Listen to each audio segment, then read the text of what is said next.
అందరికీ నమస్కారము।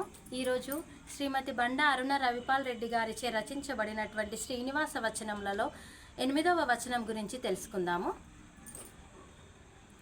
చిత్తమంతయు నీవే నా త్రోవ నీవే, అత్తైన అమ్మ ప్రేమాభిమానమివే, కొత్త పుంతలేల వెదుకుతూ ఓ సమన్విత, చెత్తనంత మదిన బాపి కొలువుండగదే శ్రీనివాస।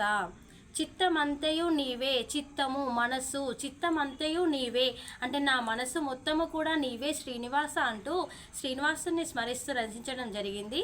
చూడండి, శ్రీనివాసుడు ఎక్కడైనా సరే మన మనసులో అయినా మన శరీరంలో అయినా జగతి మొత్తము కూడా శ్రీనివాసుడు అని చెప్పి నా యొక్క చిత్తము మొత్తము నీవే శ్రీనివాస అని చెప్పి రచించడం జరిగింది।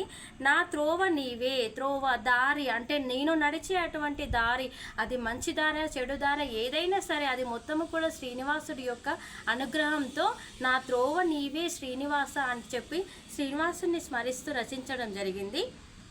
అత్తయ్య అయిన అమ్మ ప్రేమాభిమానమివే, మనము ముందటి వచనంలో చూసుకున్నాము। మనము తల్లి ప్రేమ ఎలాంటిది, సోదరిమణుల ప్రేమ ఎలాంటిది, చెలియ ప్రేమ ఎలాంటిదని చూసుకున్నాం। అదేవిధంగా ఈ రచనలలో చూడండి కవయిత్రి గారు ఎంత బాగా రచించడం జరిగిందో। అత్తయ్య అయిన అమ్మ ప్రేమాభిమానమివే, అత్త మరియు అమ్మ యొక్క ప్రేమాభిమానాలు ఎలా ఉంటాయని చెప్పి తెలియజేయడం జరుగుతుంది।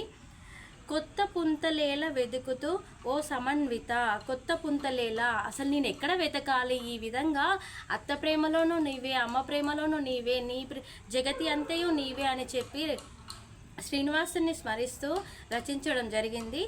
అసలు ఇవన్నీ అంతయు నీ ఉన్న తర్వాత కొత్త పుంతలేల వెతుకుతూ ఎక్కడ నిన్ను వెతకాలి ఓ సమన్విత, చెత్తనంత మదిని బాపి కొలువుండగదే శ్రీనివాస।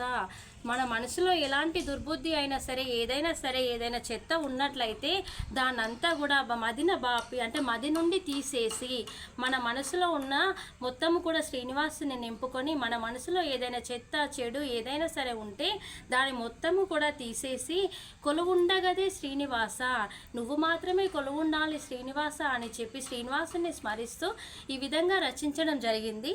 మనం ఈ రచనలలోని భావాన్ని మాత్రమే అర్థం చేసుకోకుండా కొత్త పుంతలేల వెతుకుతూ ఇలాంటి మాటల యొక్క తత్వాన్ని మనం గుర్తుపెట్టుకోవాలి। ఓకే ఫ్రెండ్స్, ఈ వీడియో కనుక మీకు నచ్చినట్లయితే లైక్ చేయండి, షేర్ చేయండి, మా యొక్క సిగ్మా స్పిరిచువల్ సేవా ఛానల్ని సబ్స్క్రైబ్ చేయండి।